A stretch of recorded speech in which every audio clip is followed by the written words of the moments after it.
دا منځ کې لاره پرېږده جي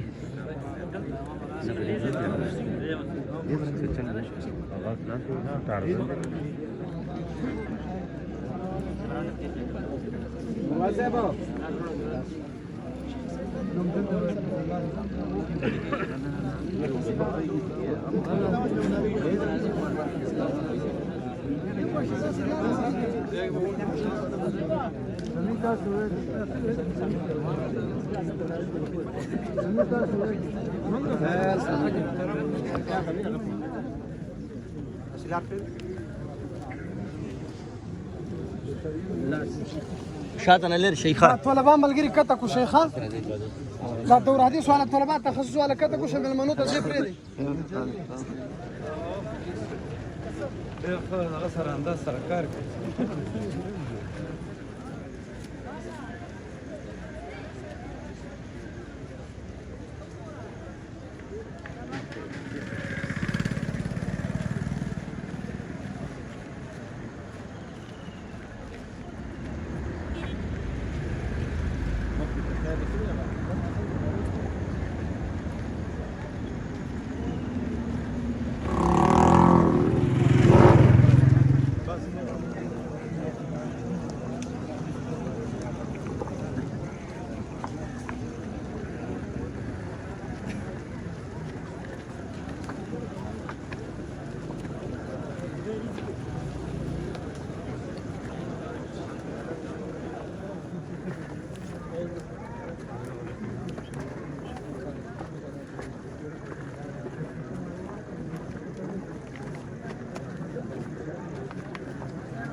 جماعت مشر